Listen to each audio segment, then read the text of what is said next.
I'm standing in the most prestigious restaurant in the city, wearing chef whites that actually fit me for once, watching the same people who told me I'd never be more than a line cook beg me to save their failing business. 3 months ago, I was scraping burnt sauce off pans in a basement kitchen, being told I was too emotional, too soft, too female to ever run a real kitchen.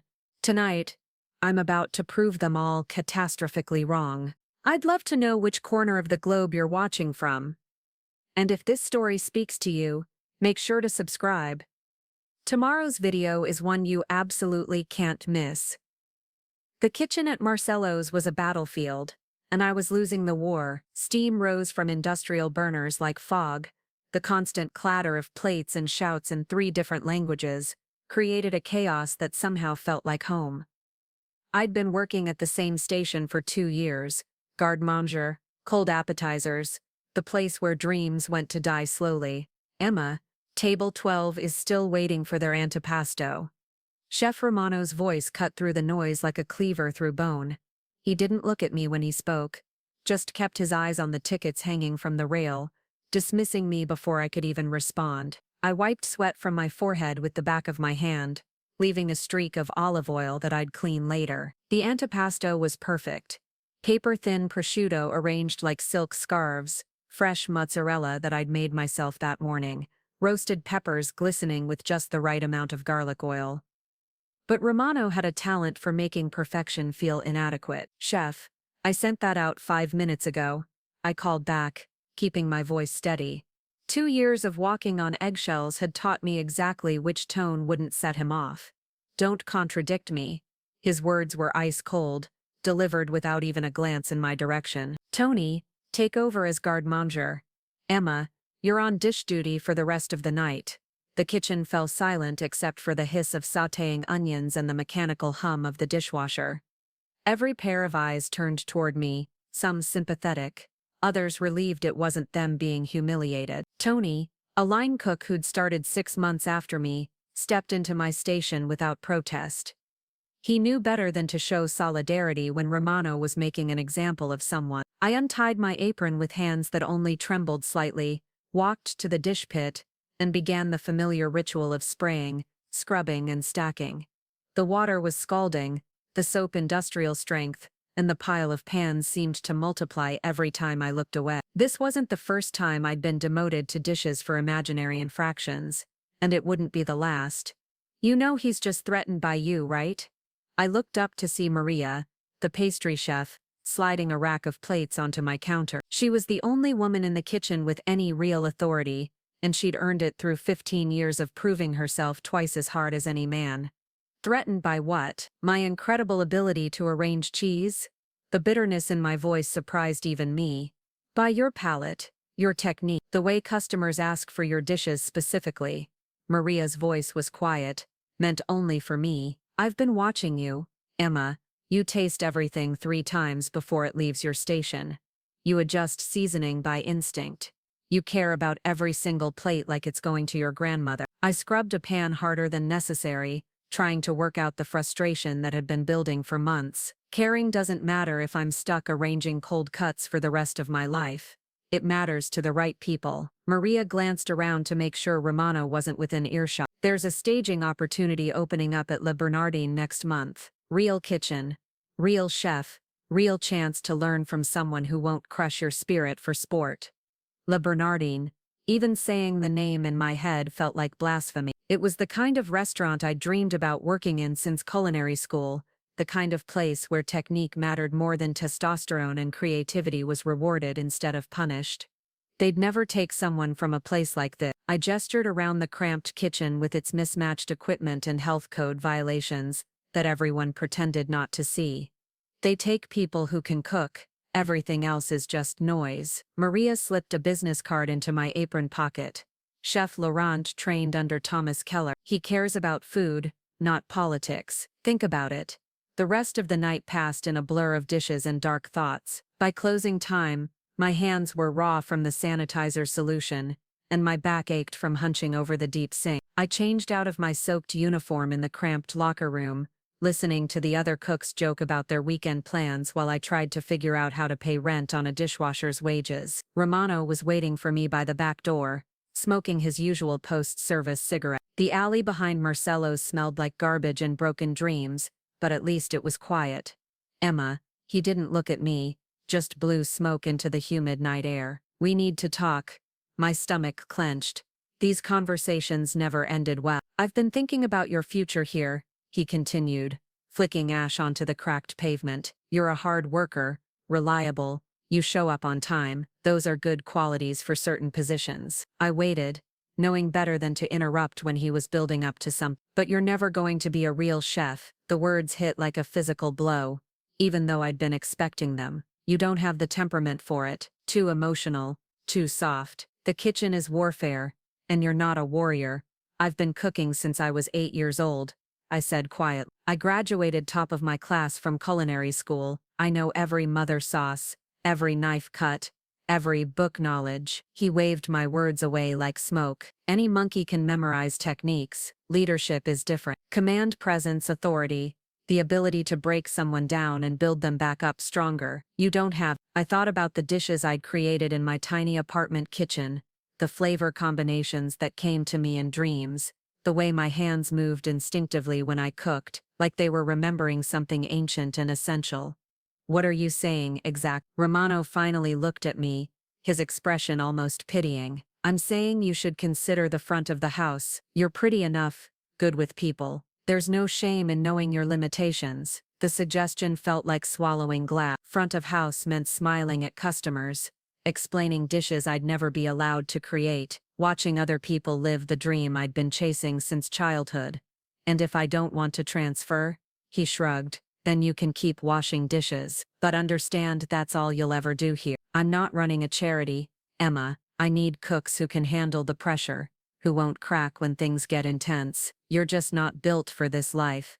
I stood in that alley for a long time after he went back inside, feeling the weight of his words settle into my bones like a chronic ache. The rational part of my brain knew he was wrong, knew that his definition of leadership was just bullying with better knife skills. But the scared part, the part that had been beaten down by 2 years of constant criticism, whispered that maybe he was right. Maybe I was too soft for this work. Maybe caring about food, about craft, about treating people with dignity was a weakness in a business built on brutality. Maybe I should take the safe path, accept my limitations, stop dreaming about something bigger. I pulled out my phone and stared at the contact information Maria had given me. Chef Laurent's number glowed on the screen like a challenge, like a door I could choose to walk through or leave forever closed. The city hummed around me, full of restaurants where talented people were creating beautiful things, where kitchens operated on respect instead of fear, where someone like me might actually have a chance to become who I was meant to be. I thought about my grandmother, who'd taught me that food was love made visible, that cooking for someone was the most intimate act of service possible. She died believing I would become a great chef someday, and I'd been letting Romano convince me she was wrong. Standing in that alley, surrounded by the smell of defeat and disappointment, I made a decision that would change everything. I wasn't going to let someone else's limited vision define my future. I wasn't going to waste another day in a kitchen where my passion was treated like weakness. I was going to take the leap, apply for that staging position, and find out what I was really capable of when someone believed in me, instead of trying to break me. The rejection that had felt like an ending was about to become the beginning of everything I'd ever wanted. I just didn't know it yet. 3 days later, I was standing outside Le Bernardin at 5 in the morning, clutching my knife roll like a shield and trying not to throw up from nerves. The building looked intimidating in the pre-dawn darkness, all clean lines and understated elegance that screamed world-class establishment. This wasn't some neighborhood joint where you could fake your way through service. This was the real deal. The phone call with Chef Laurent had been surprisingly brief. No lengthy interview, no requests for references from Romano that would have torpedoed my chances before they started. Just a simple question: can you be here Thursday morning for a week-long stage? We'll see what you can do. I'd said yes before my brain could catalog all the reasons why this was insane. Quitting Marcello's without notice, burning bridges with the only restaurant job I'd had since graduation, betting everything on 7 days to prove myself worthy of a kitchen I'd only dreamed about entering. The back entrance opened, and a woman about my age emerged, looking like she'd already been working for hours. Her chef's coat was pristine white, her dark hair pulled back in the kind of tight bun that meant serious business. "You must be Em." She extended a hand with calluses that matched my own. "I'm Sarah, sous chef. Chef Laurent is expecting you." Following her through corridors that smelled like lemon sanitizer and possibility, I tried to absorb everything. The walls were lined with photographs of dishes that looked like edible art, awards that spoke of decades of excellence, and a framed review from the Times that used words like transcendent and perfection. A lot of love and effort went into bringing this story to life. If you're enjoying it, we'd be so grateful if you'd subscribe to our channel. Now, back to where we left off.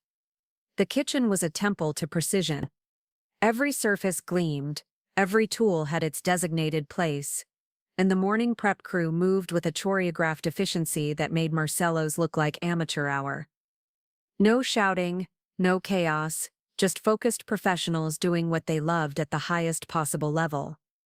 Emma. The voice belonged to a compact man in his 50s, silver-haired and sharp-eyed, who radiated the kind of quiet authority that didn't need volume to command respect. "I'm Chef Laurent. Welcome to my kitchen." His handshake was firm, brief and assessing. I could feel him taking my measure in those few seconds, cataloging details that would determine whether I belonged here or would be politely escorted out before lunch service. "Sarah tells me you've been working as a guard manager at Marcello's. What else can you do?" The question was a trap, and I knew it. I could lie, oversell my experience, claim expertise I didn't have, or I could be honest and risk being dismissed as too inexperienced for a kitchen of this caliber. "I can break down proteins, work most stations with supervision, and I make a killer beurre blanc." I paused, deciding to gamble on honesty. "But I've been held back at my previous position. I'm here because I want to learn everything I don't know yet." Something shifted in his expression, a flicker of approval that disappeared so quickly I might have imagined it. "Show me your knife work. Sarah will get you set up with some vegetables." The next hour was the most intense examination of my life. Bernois carrots that had to be perfect 2 mm cubes. Julienne peppers thin enough to read through. Supreme citrus sections with no pith, no membrane, just pure fruit that burst with flavor. Every cut was scrutinized, measured, and tasted. I fell into the rhythm that had sustained me through culinary school and 2 years of Romano's kitchen. Knife becomes extension of hand. Hand follows instinct. Instinct guided by years of practice until the motion was as natural as breathing. The familiar weight of my blade, the satisfying bite through crisp vegetables, the meditation of repetitive precision. "Good." Chef Laurent nodded at my mise en place, and that single word carried more weight than any praise Romano had ever given. Clean technique, consistent cuts, no waste. Sarah put her on a fish station with Marcus for morning prep. Fish station. At Le Bernardi, that wasn't a punishment assignment. It was the heart of everything they did. I'd gone from washing dishes 3 days ago to handling the proteins that built this restaurant's reputation. Marcus turned out to be a soft-spoken guy from New Orleans who'd been working under Laurent for 3 years. He treated me like a colleague from minute one, showing me their specific techniques for filleting the pristine fish that arrived daily, explaining the temperature controls that kept everything at optimal freshness, and demonstrating the delicate touch required for their signature preparation. "Don't overthink it," he said, watching me work on my third Dover sole. "You've got steady hands and good instincts. Just trust yourself and let the fish tell you what it needs." It was revolutionary advice. At Marcello's, every action was dictated by rigid rules and Romano's unpredictable moods. Here, I was being encouraged to think, to feel, to respond to what I was working with instead of blindly following orders. By 10 o'clock, I'd prepped enough fish for the lunch service and earned a small nod of approval from Chef Laurent during his round. The morning flew by in a blur of new techniques, unfamiliar ingredients, and the intoxicating feeling of working in a kitchen that operated like a precision instrument. Lunch service was a revelation. Instead of the screaming chaos I was used to, orders were called out in calm, clear voices. Each dish was plated with artistic precision, tasted by the expeditor, and sent out only when it met exacting standards. When someone made a mistake, it was corrected quickly and without drama. I worked the guard manger station, preparing salads and cold appetizers that showcased ingredients I'd only read about in textbooks, baby vegetables from local farms, artisanal cheeses aged in specific caves, oils pressed from olives that cost more per bottle than I made in a week. Every component was treated with respect, every plate a small masterpiece. "Behind you, hot." The call came from Diego, the grill cook, as he carried a pan of perfectly seared fish to the pat. I stepped aside smoothly, already learning the ballet of this kitchen, the way 20 people could work in harmony without collision or conflict.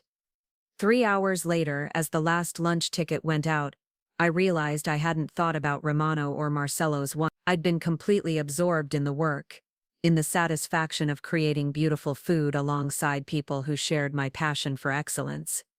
"How did it feel?" Sarah asked during the brief break between service. "Like coming home," I answered without thinking, then felt embarrassed by how sentimental that sounded. "Good answer," she smiled. "That's exactly what Chef Laurent wants to hear. Technique can be taught, but passion either exists or it doesn't. You can't fake the way your face lights up when you're cooking." That evening, I called my best friend Jessica from culinary school, needing to process everything that had happened. "So let me get this straight," she said, her voice crackling through the phone connection. "You quit your job, burned your bridges, and threw yourself into the most intimidating kitchen in the city based on a conversation with the pastry chef? When you put it like that, it sounds completely insane." "It is completely insane. It's also the most Emma thing you've ever done." I could hear the smile in her voice. "Remember freshman year when you spent your food budget on those perfect tomatoes and lived on ramen for 2 weeks because you had to know what $100 tomato tasted like?" I laughed, remembering the obsession that had driven me to blow my entire monthly grocery allowance on heirloom varieties from a legendary farmer upstate. They'd been worth every penny and every hungry night that followed. "This is like that, isn't it? You couldn't live with yourself if you didn't find out what you're really capable of." She was right. This wasn't just about escaping Romano's toxic kitchen or proving him wrong, though both of those motivations were certainly part of it. This was about finding out who I could become when I stopped accepting other people's limitations as my own. What if I'm not good enough? The fear that had been lurking beneath my excitement finally surfaced. What if they realize I don't belong here? Then you'll know you tried. "But Emma, from what you're telling me, you've already proven you belong. You just have to keep proving it every day for the next 6 days." After we hung up, I sat in my cramped studio apartment, looking at the contrast between my life and the world I'd entered that morning. My kitchen was barely bigger than a closet, equipped with garage sale pots and a temperamental stove that required specific coaxing to maintain consistent heat. But it was where I'd experimented with flavor combinations, where I'd taught myself techniques that culinary school had only touched on, where I'd discovered that cooking was more than a job for me, it was a calling. Tomorrow will be day 2 of 7. 6 more chances to prove that the girl washing dishes at Marcelo's 3 days ago deserved a place in one of the most respected kitchens in the country. 6 more days to transform from someone who accepted limitations to someone who shattered them. I pulled out my knife roll and began the nightly ritual of cleaning and sharpening my tools. Each blade represented years of savings, careful research, dreams deferred but never abandoned. Tomorrow, they would help me take another step toward becoming the chef I'd always known I could. The leap had been terrifying, but I was finally flying. 6 weeks later, I was no longer staging at Le Bernardin. I was officially part of the team as a junior sous chef, working directly under Sarah and reporting to Chef Laurent. The promotion had come with a salary that doubled what I'd been making at Marcelo's, even when I wasn't relegated to dish duty, and something far more valuable, respect. But success at Le Bernardin had also brought unexpected challenges. Word traveled fast in the culinary world, especially when someone made a dramatic leap from a neighborhood joint to a Michelin-starred establishment. The gossip mill was working overtime and not all of it was flattering. Did you hear about Emma? I overheard one line cook from another restaurant saying as I walked past a group gathered outside the culinary supply store, went from washing dishes to sous chef in 6 weeks. It must be nice to have connections. The assumption stung because it was so far from the truth. Every promotion I'd earned had come through 16-hour days, burned fingers, and the kind of exhausting perfectionism that left me dreaming in knife cuts and mother sauces. But perception was a powerful thing in this industry, and I was learning that success brought its own set of problems. The real test came on a humid Thursday evening when the reservation system crashed, and we found ourselves facing a dining room full of food critics, celebrity clients, and wealthy tourists with no record of their dietary restrictions, special requests, or table assignments. It was the kind of chaos that could destroy a restaurant's reputation in a single night. "Emma, take point on damage control," Chef Laurent said calmly, his voice cutting through the growing panic in the kitchen. "Sarah, coordinate with the front of the house. Marcus, prep extra portions of everything. We're going to cook our way out of this." Taking point meant being responsible for every dish that left the pass, ensuring quality while managing a kitchen full of stressed cooks, working without their usual systematic approach. It was the kind of leadership role Romano had insisted I'd never be capable of handling. The next 4 hours tested every skill I'd developed over 2 months of intensive training. Orders came in faster than our usual pace, modifications had to be made on the fly, and the complexity of coordinating proteins, starches, and vegetables for tables of 8, with different courses, all finishing simultaneously, required the kind of spatial reasoning that usually took years to develop. "Behind you, hot," Diego called out, carrying a pan of seared scallops that were destined for table 12, except table 12 was supposed to be the vegetarian tasting menu, and table 15 was waiting for their scallop. I caught the error, redirected the dish, and called out corrections to 3 other stations before the mistake could multiply. "Fire 2 lamb, 1 bass, hold the garnish on the bass." Dietary restriction just came in. The orders flowed through me like music, each component tracked in my mental inventory as I coordinated timing across 6 stations. A pan started smoking on the sauté station. The cook, overwhelmed by the pace, had forgotten to adjust his heat when switching from delicate fish to robust vegetables. I moved smoothly to his station, adjusted the temperature, and guided him through recovering the dish without missing a beat in my expediting duty. "Emma, VIP table wants to send compliments to the kitchen," Sarah called from the pass. That's the restaurant critic from the Times. "She's asking who prepared her amuse." The amuse-bouche had been my creation, a delicate spoonful of uni mousse, with caviar and microgreens that I'd developed during slower lunch services. Seeing it succeed under pressure, earning recognition from one of the most respected palates in the industry, felt like validation of everything I'd been working toward. By midnight, we'd served 280 covers without a single dish being returned or complaint reaching the kitchen. The team moved through closing duties with the exhausted satisfaction of soldiers who'd won an impossible battle. "You handled tonight like you've been running kitchens for years," Chef Laurent said as we did the final walkthrough. "That kind of instinctive leadership can't be taught. You either have it or you don't." The words echoed strangely in my memory. Romano had said something similar, but he'd used it to explain why I'd never succeed. The difference was that Laurent had watched me in action before making his judgment, while Romano had decided my limitations before giving me a chance to prove him wrong. 3 days later, I was reviewing inventory reports in the cramped office behind the kitchen when my phone buzzed with an unknown number. Curiosity won over caution, and I answered. "Emma, this is Romano." The voice that had haunted my nightmares for 2 years sounded smaller somehow, less commanding than I remembered. I found myself straightening automatically, muscle memory responding to years of conditioning, before forcing myself to relax. "What do you want, Romano?" "I heard about your position at Le Bernardin. Congratulations, that's quite an achievement." His tone was carefully neutral, but I could hear something underneath it. Surprise, maybe, or calculation. "Thank you." I kept my response brief, not trusting myself to say more without revealing how much his opinions still affected me. "Listen, Emma, I'm calling because I have a proposition. Marcello's is expanding, opening a second location in Brooklyn. We need an executive chef to run the new kitchen, someone with experience in high-end establishments. The offer hung in the air between us like smoke from a grease fire. 3 months ago, the chance to run my own kitchen would have been everything I'd dreamed of. Now, it felt like a trap wrapped in validation. Why me? I asked.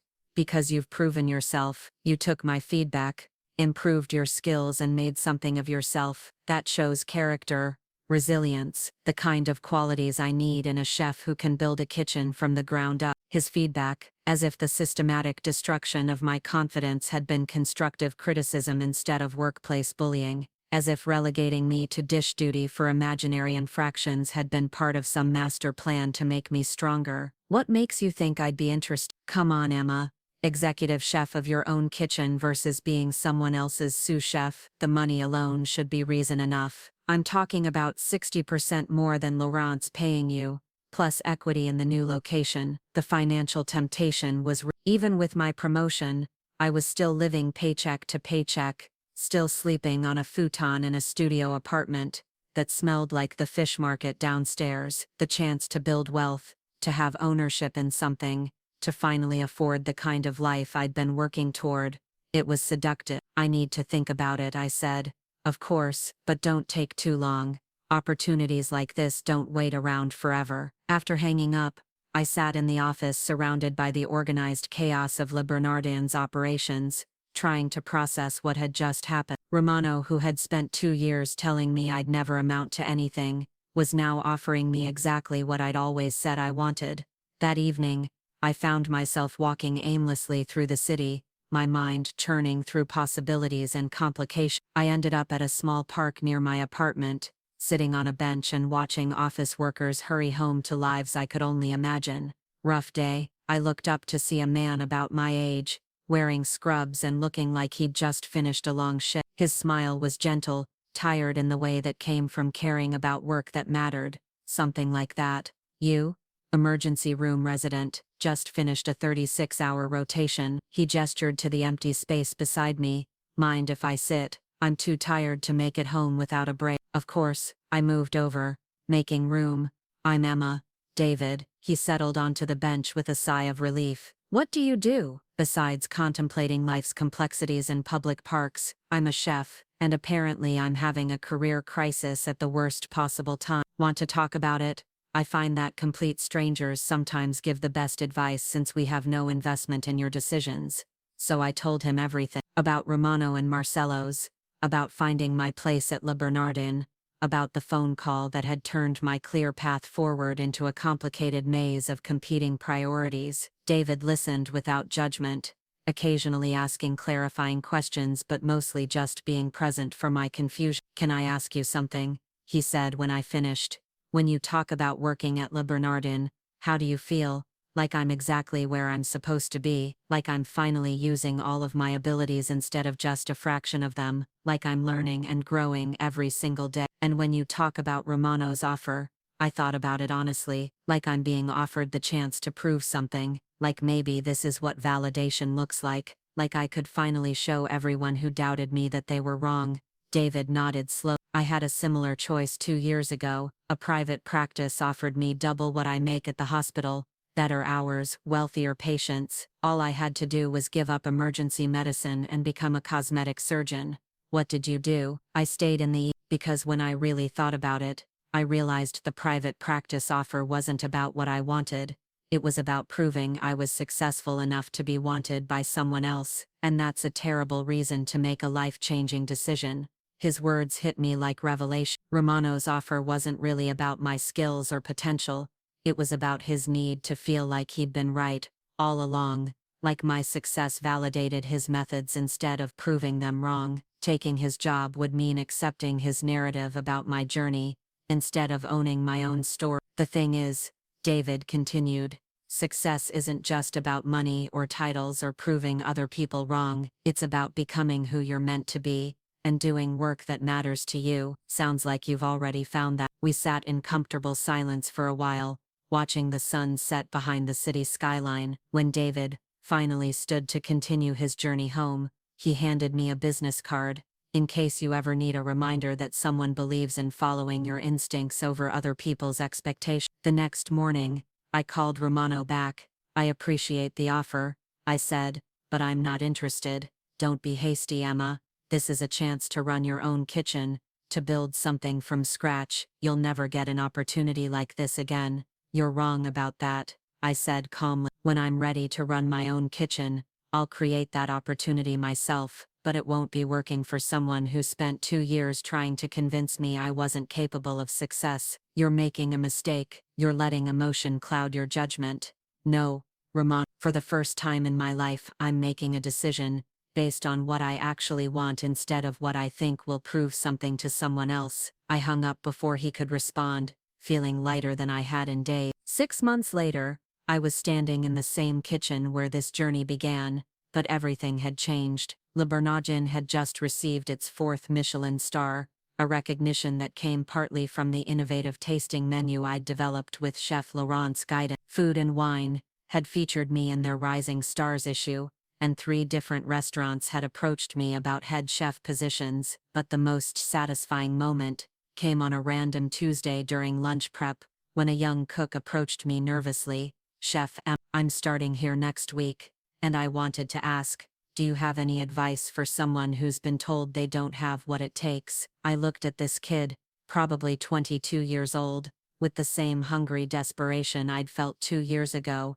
and saw myself reflected in their uncertainty. The only person who gets to decide what you're capable of is you, I said. Everyone else is just offering opinions based on their own limitations. Your job is to prove yourself right, not to prove other people wrong. They nodded seriously, committing my words to memory the same way I'd once memorized knife techniques and mother sauces. That evening, as I walked home through streets that no longer felt foreign or intimidating, I thought about the girl who used to scrape burnt sauce off pans while someone screamed that she'd never amount to anything. She'd been right about her potential, she just hadn't been in a place where that potential could flourish. Romano had been wrong about almost everything, but he'd been accidentally right about one thing. The kitchen was warfare. The difference was understanding who the real enemy was. It wasn't other cooks or demanding critics or impossible standards. The real enemy was the voice that whispered, you weren't good enough, strong enough, talented enough to deserve your dream. I'd won that war not by becoming harder or louder, or more ruthless, but by refusing to accept anyone else's definition of my limitation. The girl who'd been told she was too soft for the kitchen had become a chef precisely because she'd stayed soft enough to taste the difference between good and extraordinary, soft enough to nurture the potential in others, soft enough to bend without breaking when the pressure threatened to destroy her. Success, I'd learned, wasn't about proving you belonged in someone else's world. It was about creating a world where you could be exactly who you were meant to be, and then inviting others to join you there. Standing in my kitchen that night, preparing a simple meal with ingredients that would have been luxuries 2 years ago, I realized I'd finally become the chef I'd always known I could be, not because I'd changed who I was, but because I'd finally found a place that celebrated who I'd always been. The transformation was complete, but the journey was just beginning. Looking for more? We've got 2 amazing stories ready for you right on screen. If this one touched you, these are absolutely worth your time. Click to watch them now. And hey, subscribe, and hit that bell to never miss our latest upload.